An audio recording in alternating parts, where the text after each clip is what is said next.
अहम ब्रह्मास्मि गुरुजी। अहम ब्रह्मास्मि। गुरुजी, मो मन भितर बहुत गुड़े गभीर प्रश्न अच्छी। गभीर प्रश्न को अनेक जगह व्याख्या करिछि, किंतु तार उत्तर मते को जगह भी मिलनी।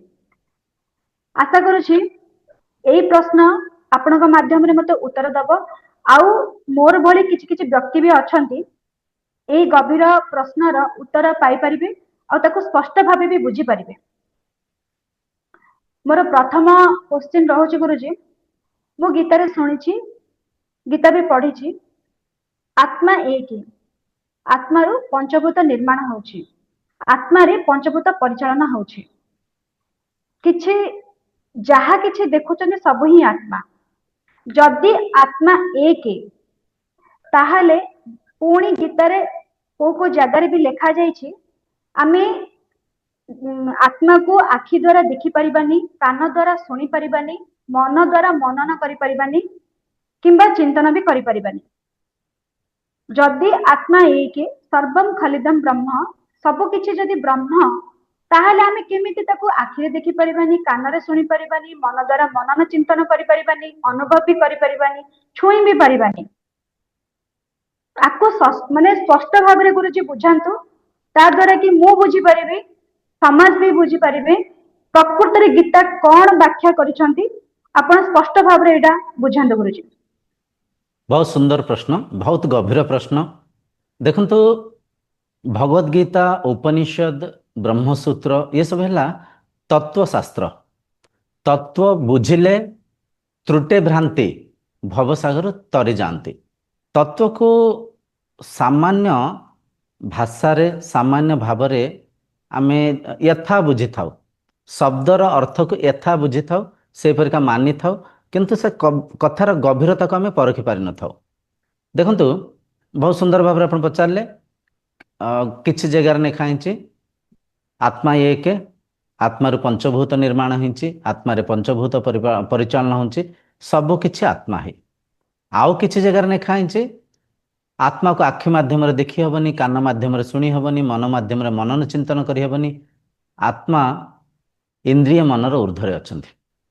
तो ये दुईटा जिनिस से तत्व लिखाई, तत्वशास्त्र रे, उपनिषद रे भी लिखाई, भगवद गीता भी लिखाई। तो ये निहायत मन सन्देह आसवा स्वाभाविक। गोटे कथा देखंतु, आत्मा नित्य रूपरे सत्य रूपरे माने चिरंतन सत्ता रूपरे चैतन्य रूपरे हृदयर गभीरतम प्रदेश अछंती, भितर अछंती। आत्मारू माया संसार सृष्टि होइछि। संसार को अनात्मा कहा जाइछि, अनित्य कहा जाइछि, मिथ्या कहा जाइछि। ब्रह्म सत्यम जगत मिथ्या जीव ब्रह्मैव नापरः।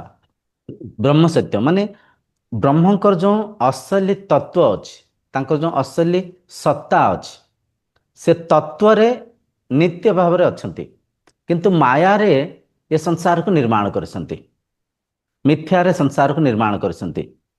तो इठी ब्रह्म को चिन्हिया पाई सर्वप्रथमे एक मार्ग हेउची कौन आत्मा नुहे, कौन माया अटे, कौन अनित्य अटे। जदि आपण परखि पारिबे, बुझी पारिबे, अंतते कौन आत्मा अटंती तांको चिन्हि पारिबे। माने मिथ्या कौन सत्य कौन पार्थक्य करी बुझिया को पड़िबो। मनरे विवेक को जागृत करी नित्य अनित्यर पार्थक्य को भेद करी बुझिया को पड़िबो। आत्मा अनात्मार भेद को भेद करी बुझिया को पड़िबो। आत्मा आत्मारू ए जो संसार निर्माण होइछे, सुंदर भाव आपण बढ़िया कि बुझेले। आत्मारू ए संसार निर्माण होइछे, ठीक, एटा ठीक, किंतु केमति निर्माण होइछे? माया रे निर्माण होइछे, मिथ्या रे निर्माण होइछे। जेमति जणे द्रष्टा स्वप्न देखुतांती, से स्वप्न संसार सत्य नुहे, स्वप्न संसार मिथ्या। स्वप्न संसार रे जहा किछि भी देखुतांती, पहाड़ पर्वत बण जंगल हाथी घोड़ा, द्रष्टा निजको भी देखुतांती, सब किछि देखुतांती, किंतु से स्वप्न संसार मिथ्या। से स्वप्न संसार से द्रष्टांक भितरे, से ड्रीमर भितरे, से ड्रीम वर्ल्ड चली थाए। से स्वप्न संसार आधार से द्रष्टा निजे। तो द्रष्टा जेतले जागृत अवस्था को आसी थांती, ସେ ସ୍ୱପ୍ନ ସଂସାରକୁ ପରଖି ପାରିଥାନ୍ତି ସ୍ୱପ୍ନ ମିଥ୍ୟା ମୋ ଭିତରେ ଚାଲିଥିଲା, ସ୍ୱପ୍ନ ସଂସାରରେ ଯାହା କିଛି ବି ଦେଖୁଥିଲି ତା ଆଧାର ମୁଁ ହିଁ ଥିଲି, ସବୁକିଛି ମୁଁ ହିଁ ଥିଲି। କିନ୍ତୁ ସେ ସ୍ୱପ୍ନ ସଂସାର ମିଛ ଥିଲା, ମୋର ଏକ କଳ୍ପନା ଥିଲା, ମୋ ମନରେ ଏକ ବୃତ୍ତି ଥିଲା। ଠିକ୍ ସେହିପରିକା ବ୍ରହ୍ମ ନିରାକାର ନିର୍ଗୁଣ ଅଲେଖ ଅବ୍ୟକ୍ତ ଶକ୍ତି, ଆଉ ସେ ବ୍ରହ୍ମ ଆପଣ ନିଜେ ଆପଣ ନିରାକାର ରୂପରେ, ଏକ ଶକ୍ତି ରୂପରେ, ନିତ୍ୟ ପଦାର୍ଥ ରୂପରେ, ହୃଦୟର ଗଭୀରତମ ପ୍ରଦେଶରେ ମନର ଊର୍ଦ୍ଧ୍ୱରେ ଅଛନ୍ତି। ମନର ଊର୍ଦ୍ଧ୍ୱରେ ବ୍ରହ୍ମ ରୂପକ ଆତ୍ମ ରୂପକ ଆପଣଙ୍କ ଠାରୁ ସର୍ବପ୍ରଥମେ ସୂକ୍ଷ୍ମ ଶରୀର ରୂପକ ତିନିଟା ଗୁଣ ଜନ୍ମ ନେଇଛି, ସତ୍ୱଗୁଣ, ରଜୋଗୁଣ, ତମୋଗୁଣ। ତିନିଟା ଗୁଣରୁ 24ଟା ପ୍ରକୃତି ଜନ୍ମ ହେଇଛି।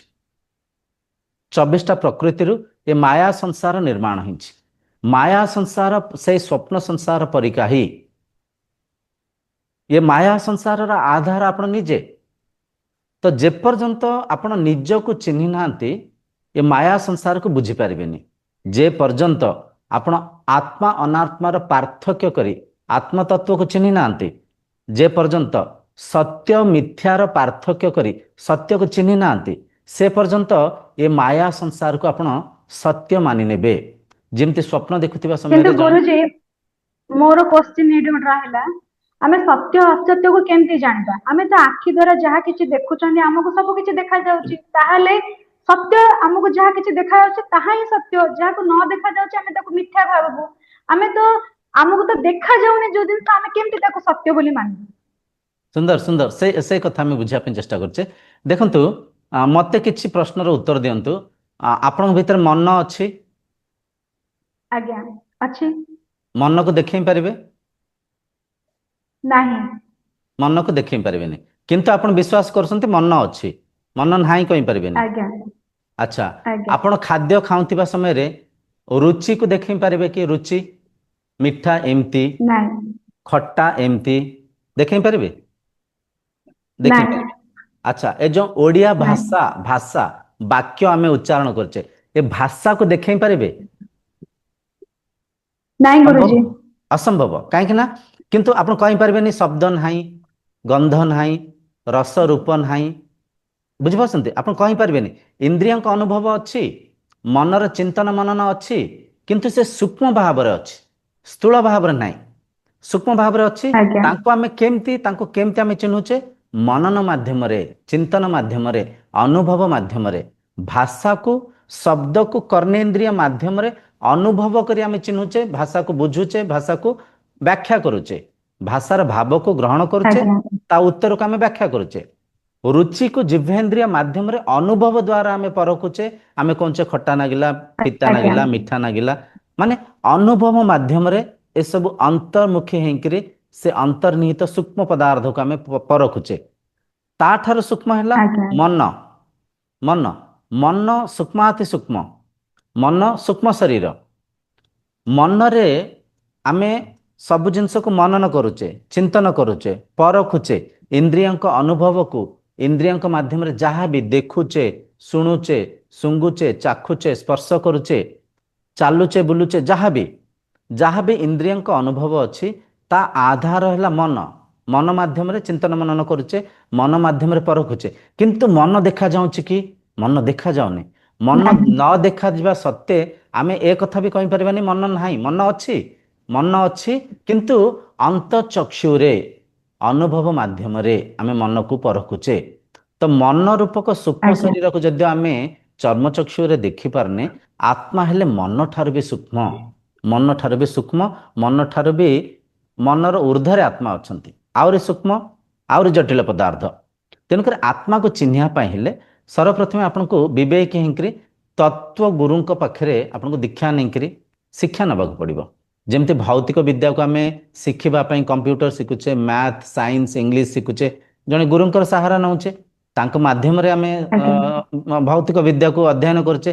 ଠିକ୍ ସେମିତି ଆତ୍ମଜ୍ଞାନକୁ ଅଧ୍ୟୟନ କରିବା ପାଇଁ ଯିଏ ଆତ୍ମଜ୍ଞାନୀ, ଯିଏ ତତ୍ଵଦର୍ଶୀ, ଯିଏ ଈଶ୍ୱର ପ୍ରାପ୍ତି କରିଛନ୍ତି, ଯାହାଙ୍କ ପାଖରେ ଶାସ୍ତ୍ରର ଜ୍ଞାନ ଅଛି, ସେପରିକା ଗୁରୁଙ୍କ ପାଖରେ ଯାଇକି ଆମେ କିଛି ସମୟ ବିତେଇବାର ଅଛି। ତାଙ୍କ ମାଧ୍ୟମରେ ଆମେ ତାଙ୍କ ଗୁରୁବାଣୀକୁ ଶୁଣିକିରି ଧୀରେ ଧୀରେ ଅନ୍ତର୍ଯାତ୍ରା କରିବାର ଆବଶ୍ୟକ ଅଛି। कौन नित्य कौन अनित्य, ए संसार रे कौन परिवर्तन होउची, काहा आधार रे परिवर्तन होउची, कौन एमितिया जिनिस ए शरीर भितर अच्छी जी परिवर्तन होनी, जी आधार, जी मु। आमे देखंतु जन्मरु आज जाए केते अवस्था, सर्वप्रथम आमे शिशु अवस्था थिले, तापर आमे शिशु अवस्था किशोर अवस्था को आसिले, तापर युव अवस्था को आसिले, तापर वृद्धा अवस्था को जिबा। धीरे धीरे शरीरर अवस्था परिवर्तन होउची।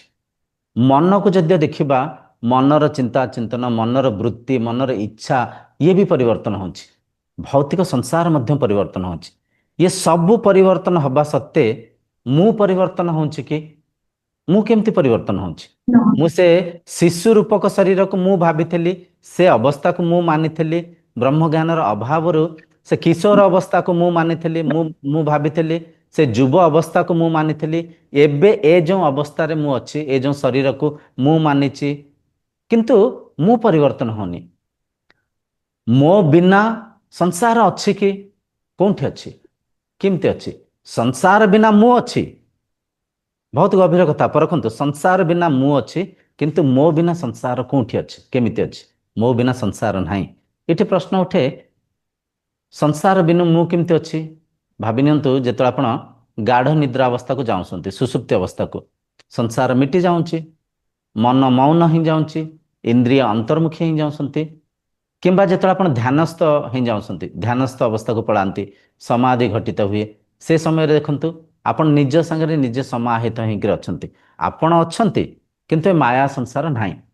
तो ये संसार को माया कहा जायछि, मिथ्या कहा जायछि। संसारर कौनसी अस्तित्व नाही।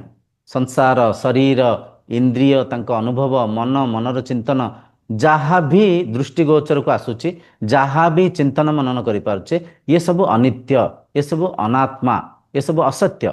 एमती नित्य को अनित्य को भेद करी, पार्थक्य करी, धीरे धीरे चिन्हिले, अंतर्जात्रा करी स्थूल शरीर, सूक्ष्म शरीर, कारण शरीर को त्याग करी ता ऊर्ध्व को जाई पाइले।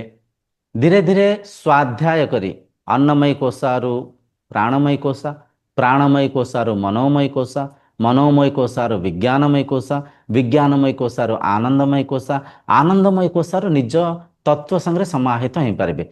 तो बाहर जो स्थूल संसार देखा जाउची, ए स्थूलतारु सूक्ष्म आड़ को अंतर्जात्रा करी निज संगे निजे जिते समाहित हेबे, निजर सत्य को जिते बुझीपारे, साधना माध्यम गुरुंक माध्यम शास्त्र अध्ययन करी, विवेक को जागृत करी, इंद्रियों को संयमित रखी, मन को नियंत्रित रखी, धारणा माध्यम जिते ध्यानस्थ हो पारे, ध्यान माध्यम जिते समाधि घटित होब, समाधि माध्यम जिते मनर चतुर्थ अवस्था जागृत स्वप्न सुसुप्ति पर जो चतुर्थ अवस्था तुरीय अवस्था को जिते आप जीवे, आपण ये सत्य को अनुभव करें, बुझीपारे। ये जहाँ कि मु संसार रे देखुची, ये सब किछि मुही ये जो बाहर संसार को देखुची, मो लीला, मो माया, मु रचिथिबा एक मिथ्या खेल, स्वप्न परिका। जेमती स्वप्न रे जहाँ किछि पाई थाउ, जहाँ किछि बनी थाउ, स्वप्न भांगिला परे सब किछि अदृश्य हो जाई थाए, सब किछि मिटी जाई थाए। ठीक से परिका ये शरीर एक पंचभूत रे एक ढांचा, एक वस्त्र रूपक ये शरीर को मु धारणा करछि। ये शरीर सांगे ये संसार रे जहाँ किछि मु प्राप्त करिछि, ये सब को सत्य मानि नउछि, मोहरे बांधी होउछि, लोभ करुछि, क्रोध करुछि, अहंकार मो भितर जागृत होउछि। ये अनित्य संसार को नित्य मानिकरी मु सत्य मानिकरी मनर स्तर रे राग द्वेष करुछि। केबे ये संसार प्रति मोह को जागृत करी डरुछि, केबे ये अनित्य शरीर को लेकिन मृत्यु प्रति डर रखिक भय रखिक मु विचलित होउछि, चंचल होउछि। तो जो समय आपण ए संसार सत्य को साधना माध्यम चिन्ह देबे, से समय रे आपण असली आनंद को नहीं पारिबे, असली सुख को नहीं पारिबे, ए संसार जो लीलार आनंद को नहीं पारिबे। बुझी पाछंते? तो भगवत गीता मिछ कहूनी, ये तत्व ज्ञान को आमे न बुझी पारिबारु मनरे संशय जागृत होउछि। सब किछि ब्रह्म हेले मध्य जो असली नित्य पदार्थ जे कि चैतन्य, जे कि सच्चित आनंद स्वरूप, सच्चित आनंद स्वरूप, सत माने सत्य, सत्य अनादि, ଅନନ୍ତ, ତାର ନା ଆରମ୍ଭ ଅଛି, ତାର ନା ଅନ୍ତ ଅଛି, ଅନାଦି, ସେ ସଦା ସର୍ବଦା ଥିଲା। ଚିତ୍ ମାନେ ଚୈତନ୍ୟ ସ୍ୱରୂପ, ଚେତନା, ଆନନ୍ଦ ସ୍ୱରୂପ। ତ ସେ ସଚ୍ଚିଦାନନ୍ଦ ସ୍ୱରୂପକୁ ଚିହ୍ନିବା ପାଇଁ ହେଲେ ଅନ୍ତର୍ଯାତ୍ରା କରି ସେ ନିତ୍ୟ ପଦାର୍ଥକୁ ଯେତେବେଳେ ଚିହ୍ନିବେ ସେ ସମୟରେ ଏ ମନ ମାୟାରୁ ମୁକ୍ତ ହେବ। ଆମେ କହୁଛେ ମୁକ୍ତି ପ୍ରାପ୍ତ ହେବ। ଆଧ୍ୟାତ୍ମିକତାର ଉଦ୍ଦେଶ୍ୟ ହେଲା ମୁକ୍ତି ପ୍ରାପ୍ତ କରିବା, ନିର୍ବାଣ ପ୍ରାପ୍ତି କରିବା, ମୋକ୍ଷ ପ୍ରାପ୍ତି କରିବା। ମୋକ୍ଷ ମାନେ କ'ଣ? ସଂସାରର ଅନିତ୍ୟତାକୁ ଚିହ୍ନିବା, ଅସତ୍ୟତାକୁ ଚିହ୍ନିବା, ନିତ୍ୟ ପଦାର୍ଥକୁ ଚିହ୍ନିବା, ଅନିତ୍ୟ ବସ୍ତୁରୁ ବଞ୍ଚିତ ରହିବା, ନିଜର ସତ୍ ସ୍ୱରୂପକୁ ଚିହ୍ନିବା।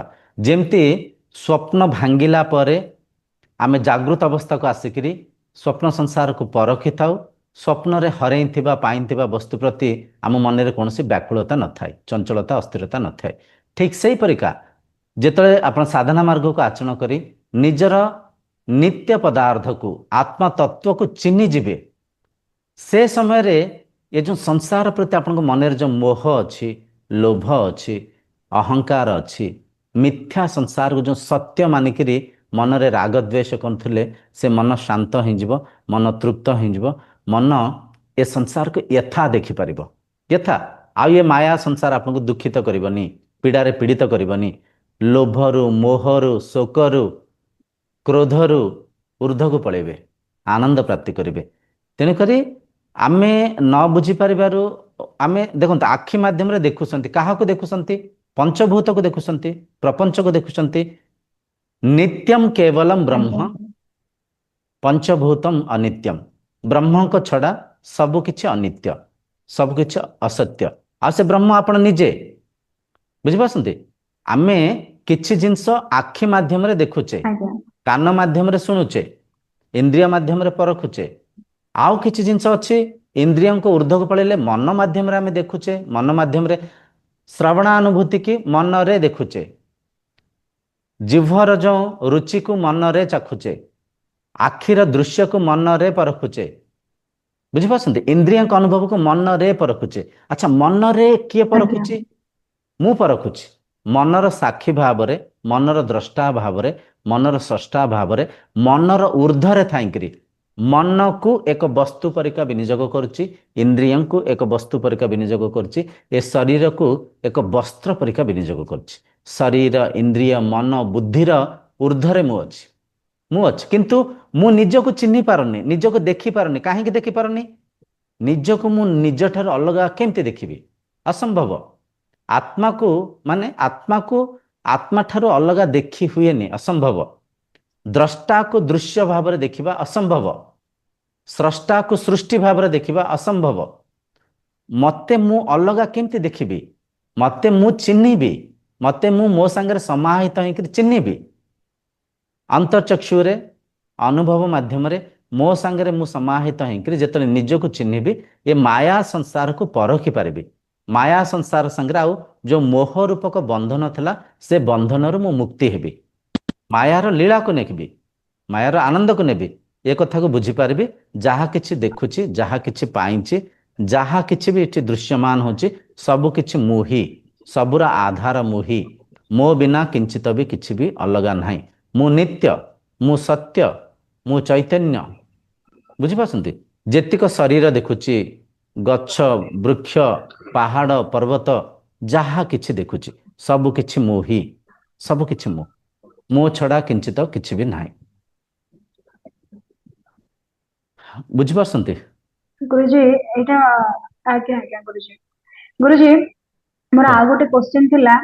କୁହନ୍ତୁ। ବାରମ୍ବାର ଆମେ ଗୀତାକୁ ବାରମ୍ବାର ଆମେ ଗୀତାକୁ ବାରମ୍ବାର ଗୀତାରେ ଆମେ ବାରମ୍ବାର ଗୀତା ଆମକୁ ବୁଝଉଛି ଆତ୍ମାକୁ ଚିହ୍ନିଲେ ମୁକ୍ତି ମିଳିବ।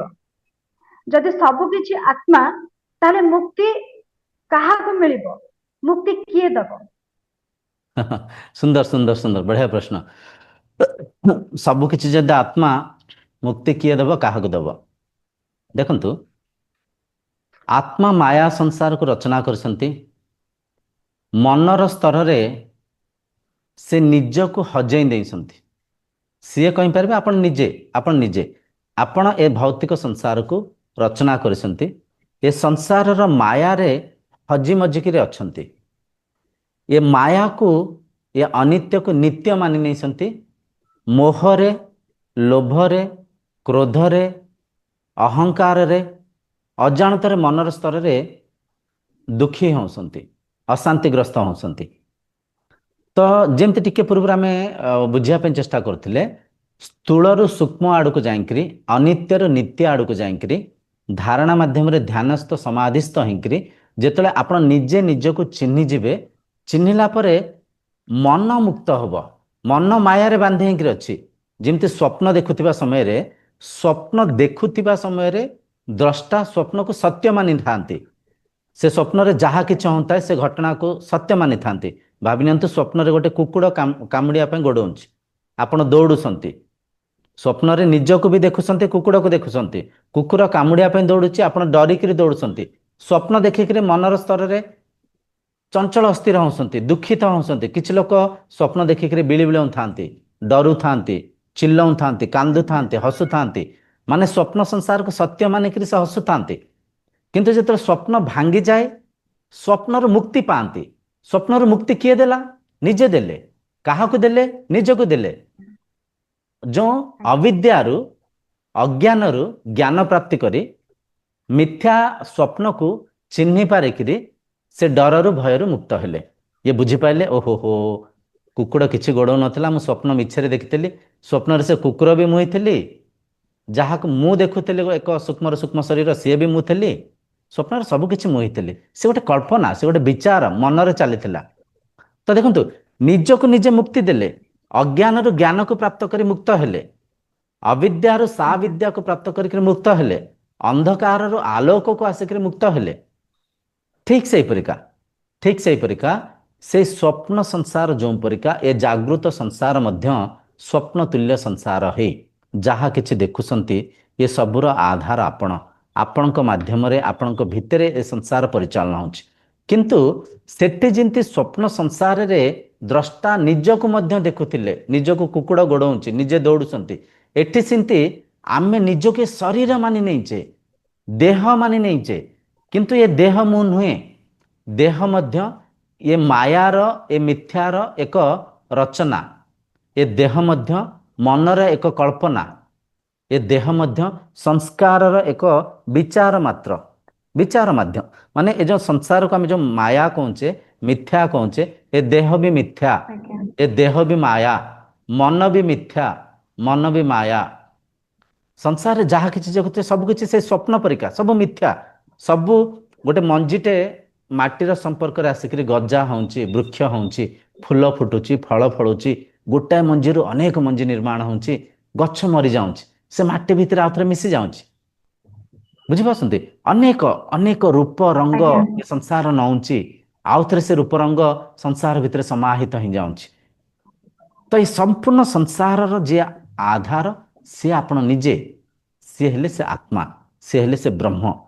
ତେଣୁକରି ସେ ସତ୍ ସତ୍ତାକୁ ଯେତେବେଳେ ଆପଣ ଚିହ୍ନି ଦେବେ ସାଧନା ମାର୍ଗରେ, ବାରମ୍ବାର ଏ ପ୍ରଶ୍ନ ଆପଣଙ୍କ ମନରେ ଆସିବ, ମୁଁ କେଉଁଠି ଅଛି, ମୁଁ କେମିତି ଅଛି? ସଂସାର ସତ୍ୟ ଲାଗିବ। ସଂସାର କାହିଁକି ସତ୍ୟ ଲାଗିବ? ମିଥ୍ୟାରେ ଆମେ ବାନ୍ଧି ହିଁ ଯାଇଛେ। ଆମକୁ ସଂସାରର ପରିଚୟ ସେଇ ପରିକା ଦିଆଯାଇଛି, ସତ୍ୟ ପରିକା ଦିଆଯାଇଛି। ନିଜକୁ ଦେହ ଭାବରେ ଚିହ୍ନି ଦିଆଯାଇଛି, ଏକ ନାମ ଦିଆଯାଇଛି ଦେହକୁ।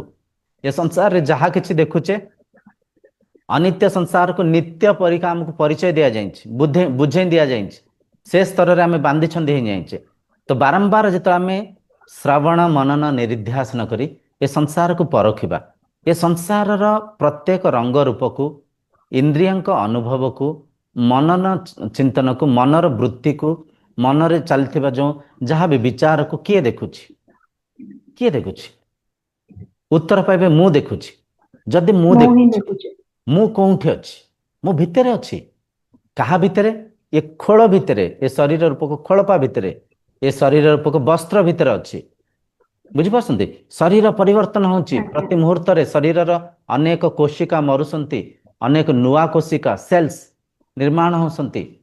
ମନ ମଧ୍ୟ ଜାଗୃତ ଅବସ୍ଥାରେ ବହିର୍ମୁଖୀ ହେଇଯାଉଛି, ସ୍ୱପ୍ନ ଅବସ୍ଥାରେ ଅନ୍ତର୍ମୁଖୀ ହେଇଯାଉଛି, ସୁଷୁପ୍ତି ଅବସ୍ଥାରେ ମୌନ ହେଇଯାଉଛି, ଶାନ୍ତ ହେଇଯାଉଛି, ଆତ୍ମା ସାଙ୍ଗରେ ଆତ୍ମସ୍ଥ ହେଇଯାଉଛି, ସ୍ୱରୂପସ୍ଥ ହେଇଯାଉଛି। ଯେତେବେଳେ ଆପଣ ଧ୍ୟାନସ୍ଥ ହେଉଛନ୍ତି, ଧ୍ୟାନ ଘଟିତ ହେଲା, ମନ ନିରୁଦ୍ଧ ଅବସ୍ଥାକୁ ପଳେଇଲା, ମନ ମୌନ ହେଇଗଲା, ସଂସାର ଅଦୃଶ୍ୟ ହେଇଗଲା, ଯେତେବେଳେ ଯେତେବେଳେ ଆପଣ ସମାଧି ଅବସ୍ଥାକୁ ପଳେଇଲେ, କେବଳ ନିଜ ସାଙ୍ଗରେ ନିଜେ ସମାହିତ ହେଇଗଲେ, ମାୟାରୁ ମୁକ୍ତ ହେଇଗଲେ, ମାୟା ଅଦୃଶ୍ୟ ହେଇଗଲା। ତ ଏଇପରିକା ଯେତେବେଳେ ବାରମ୍ବାର ମନନ ଚିନ୍ତନ କରି ଶାସ୍ତ୍ର ମାଧ୍ୟମରେ, ଗୁରୁଙ୍କ ମାଧ୍ୟମରେ, ସାଧନାକୁ ଆଧାର କରି ନିତ୍ୟ ଅନିତ୍ୟର ପାର୍ଥକ୍ୟକୁ ବୁଝିକିରି ଯେଉଁ ସମୟରେ ନିଜକୁ ଚିହ୍ନିଗଲେ ମନ ମୁକ୍ତ ହେଇଯିବ, ନିଜକୁ ନିଜେ ହିଁ ମୁକ୍ତି ଦେବେ। ନିଜକୁ ମନର ସ୍ତରରେ ବାନ୍ଧିଛନ୍ତି, ଆତ୍ମା ରୂପକ ଆପଣ ଏବେ ବି ମୁକ୍ତ ଅଛନ୍ତି, ମୁକ୍ତ ଅଛନ୍ତି, କିନ୍ତୁ ମନର ସ୍ତରରେ ଅନିତ୍ୟ ସଂସାରକୁ ନିତ୍ୟ ମାନିଛନ୍ତି, ଅସତ୍ୟ ସଂସାରକୁ ସତ୍ୟ ମାନିଛନ୍ତି, ପରିବର୍ତ୍ତନଶୀଳ ଏ ସଂସାରକୁ ମୋହରେ ଅପରିବର୍ତ୍ତନୀୟ ମାନି ନେଇଛନ୍ତି। ତ ଅବିଦ୍ୟା ବନ୍ଧନର କାରଣ, ଅନ୍ଧକାର ବନ୍ଧନର କାରଣ। ଯେତେବେଳେ ଅବିଦ୍ୟାରୁ ସାବିଦ୍ୟାକୁ ଅଧ୍ୟୟନ କରିବେ, ଯେତେବେଳେ ଅନ୍ଧକାରରୁ ଆଲୋକ ଆଡ଼କୁ ଯିବେ, ଯେତେବେଳେ ନିଜକୁ ଚିହ୍ନିବେ, ମୃତ୍ୟୁରୁ ଅମୃତତ୍ୱକୁ ପ୍ରାପ୍ତ କରିବେ। ତ ସାଧନା ହେଲା ଏକ ମାଧ୍ୟମ, ଗୁରୁ ହେଲେ ଏକ ମାଧ୍ୟମ, ଶାସ୍ତ୍ର ହେଲା ଏକ ମାଧ୍ୟମ। ନିଜର ସତ୍ ସତ୍ତାକୁ ଚିହ୍ନିବା ପାଇଁ ଆମେ ବାରମ୍ବାର ଏସବୁ ମାଧ୍ୟମକୁ, ଏସବୁ ଆଧାରକୁ ନେଇକରି ଯେତେବେଳେ ପ୍ରୟାସ କରିବା, ଅନ୍ତର୍ଯାତ୍ରା କରିବା, ସ୍ଥୂଳରୁ ସୂକ୍ଷ୍ମ ଆଡ଼କୁ ଯିବା, ସ୍ଥୂଳ ସଂସାରରୁ ଧୀରେ ଧୀରେ ଆଉ ଟିକେ ସୂକ୍ଷ୍ମ ଏ ଛୋଟ ଶରୀର ଆଡ଼କୁ ଆସିବା। ପିଣ୍ଡ ବ୍ରହ୍ମାଣ୍ଡ ଏକମତ, ଜାଣନ୍ତି ସୁଜ୍ଞାନୀ ପଣ୍ଡିତ। ଯାହା ଏ ବ୍ରହ୍ମାଣ୍ଡରେ ଅଛି ସବୁକିଛି ପିଣ୍ଡ ଭିତରେ ଅଛି। ବ୍ରହ୍ମାଣ୍ଡରୁ ସର୍ବପ୍ରଥମେ ପିଣ୍ଡକୁ ଆସିଲେ, ପିଣ୍ଡରୁ ଆଉ ଟିକେ ସୂକ୍ଷ୍ମ ଆଡ଼କୁ ଗଲେ, ଇନ୍ଦ୍ରିୟଙ୍କ ଅନୁଭବକୁ ଇନ୍ଦ୍ରିୟ ନିଗ୍ରହ କରି ଇନ୍ଦ୍ରିୟଙ୍କୁ ପରଖିଲେ, ତାପରେ ଆଉ ଟିକେ ସୂକ୍ଷ୍ମ ସ୍ତରକୁ ଗଲେ, ମନୋ ନିଗ୍ରହ କଲେ। ମନରେ ବିଚାର ଜାଗୃତ ହେଉଛି କେମିତି? ଇନ୍ଦ୍ରିୟଙ୍କ ମାଧ୍ୟମରେ। ମନର ଜାଗୃତ ଅବସ୍ଥାକୁ ପରଖିଲେ, ସ୍ୱପ୍ନ ଅବସ୍ଥାକୁ ପରଖିଲେ, ସୁଷୁପ୍ତି ଅବସ୍ଥାକୁ ପରଖିଲେ, ମନକୁ ବୁଝିଲେ, ମନକୁ ପରଖିଲେ। ମନରେ ଯେତେବେଳେ ବିଚାର ରହୁଛି, ସେ ବିଚାରକୁ କିଏ ଦେଖୁଛନ୍ତି? ମନରେ ଯେତେବେଳେ ବିଚାର ରହୁନି, ସେ ବିଚାର ରହିତ ସ୍ଥିତିକୁ କିଏ ଦେଖୁଛନ୍ତି? ବିଚାର ନିର୍ବିଚାର ସ୍ଥିତିର ଆଧାର କିଏ? ସ୍ୱପ୍ନ ଜାଗୃତ ସୁଷୁପ୍ତିର ଆଧାର କିଏ? ସେ ନିତ୍ୟ ପଦାର୍ଥକୁ ବାରମ୍ବାର ଚିନ୍ତନ ମନନ କରି, ବାରମ୍ବାର ସ୍ୱାଧ୍ୟାୟ କରି, ବାରମ୍ବାର ଶାସ୍ତ୍ର ଅଧ୍ୟୟନ କରି, ଗୁରୁଙ୍କ ପାଖରେ ବାରମ୍ବାର ନିରିଧ୍ୟାସନ କରି, ପ୍ରଶ୍ନ ପଚାରି ଯେତେବେଳେ ସାଧନାରେ ସିଦ୍ଧି ପ୍ରାପ୍ତ କରିବେ, ମନର ଚତୁର୍ଥ ଅବସ୍ଥାକୁ ମନକୁ ନେଇ ତୁରୀୟ ଦର୍ଶନ କରିବେ, ସେ ସମୟରେ ମନ ମୁକ୍ତ ହବ। ମନ ମୁକ୍ତ ହବ। ବନ୍ଧନରେ କିଏ ଅଛି? ମନ ବନ୍ଧନରେ ଅଛି। ବନ୍ଧନରେ କେମିତି ଅଛି? ମିଥ୍ୟାରେ ଅଛି, ଅଜ୍ଞାନରେ ଅଛି। ଯେତେବେଳେ ଜ୍ଞାନ ପ୍ରାପ୍ତି କରିବ, ଯେତେବେଳେ ସତ୍ୟକୁ ଭେଟିବ, ନିତ୍ୟକୁ ଚିହ୍ନିବ, ଅନିତ୍ୟ ରୂପକ, ଅବିଦ୍ୟା ରୂପକ ଏ ସଂସାରର ଅସ୍ତିତ୍ୱକୁ ଚିହ୍ନି ପାରିବ, ମନ ମୁକ୍ତ ହବ। ମନ ମାୟାରେ ଅଛି, ମନ ବନ୍ଧନରେ ଅଛି, ମନ ମୁକ୍ତ ହବ, ମନ ନିର୍ବାଣ ପ୍ରାପ୍ତି କରିବ। ବୁଝିପାରିଲେ? ଆଜ୍ଞା ଗୁରୁଜୀ, ପ୍ରଥମତଃ ମୁଁ ଏଇ ଭିଡିଓ ମାଧ୍ୟମରେ ଜାଣିପାରିଲି, ଯଦି କୌଣସି ଶିକ୍ଷା ଶିଖିବାର ଅଛି, ଜାଣିବାର ଅଛି, ତାହେଲେ ତତ୍ତ୍ୱ ଗୁରୁଙ୍କୁ ହିଁ ଆପଣେଇବା। ଦ୍ୱିତୀୟ ଉତ୍ତର ଗୋଟେ ଜିନିଷ, ମୋର ଭଳି ଯୋଉ ଅନ୍ଧକାରରେ ଲୋକ ଅଛନ୍ତି, ବହୁତ ଗୁଡିଏ ସମାଜରେ ବ୍ୟକ୍ତି ଅଛନ୍ତି, ଏ ଭିଡିଓ ମାଧ୍ୟମରେ ଦେଖିକି ଅନେକ ଗୁଡିଏ ଲୋକ ଆଖି ଖୋଲିଲା ଭଳି ଏ ଭିଡିଓ ହେଇଛି। ବହୁତ ସ୍ପଷ୍ଟ ଭାବେ ଗୁରୁଜୀ ଏଟାକୁ ବୁଝେଇଛନ୍ତି, ସେଥିପାଇଁ ଆପଣଙ୍କୁ ବହୁତ ବହୁତ ଧନ୍ୟବାଦ ଗୁରୁଜୀ। ଧନ୍ୟବାଦ, ଧନ୍ୟବାଦ ଆଜ୍ଞା। ଠିକ ଅଛି, ଆଜିର ଭିଡ଼ିଓକୁ ଏଠି ସମାପ୍ତ କରିବା। ତତ୍ତ୍ୱଜ୍ଞାନକୁ ବୁଝିବା ପାଇଁ ନିହାତି ଗୁରୁଙ୍କର ଆଧାରର ଆବଶ୍ୟକ ଅଛି। କାହିଁକିନା ଆମେ ଏଠି ଇନ୍ଦ୍ରିୟାତୀତ କଥା, ମନାତୀତ କଥାକୁ ଚର୍ଚ୍ଚା ହେଉଛି। ମନାତୀତ କଥା କେତେ ଗଭୀର କଥା। ତ ମନାତୀତ ସେ ଚୈତନ୍ୟ ସତ୍ତାକୁ ଯିଏ ଅନୁଭବ କରିଛନ୍ତି, ଯିଏ ଆତ୍ମ ସାକ୍ଷାତକାର କରିଛନ୍ତି, ଯିଏ ଚିହ୍ନିଛନ୍ତି, ସେ ହିଁ ଚିହ୍ନି ପାରିବେ, ସେ ହିଁ ଚିହ୍ନି ପାରିବେ। ଭଲ ଲାଗିଲା, ଆପଣଙ୍କ ପ୍ରଶ୍ନ ବହୁତ ଗଭୀର ଥିଲା। ଠିକ ଅଛି। ଆଜ୍ଞା ଗୁରୁଜୀ। ଅହଂ ବ୍ରହ୍ମାସ୍ମି ଗୁରୁଜୀ। ଅହଂ ବ୍ରହ୍ମାସ୍ମି।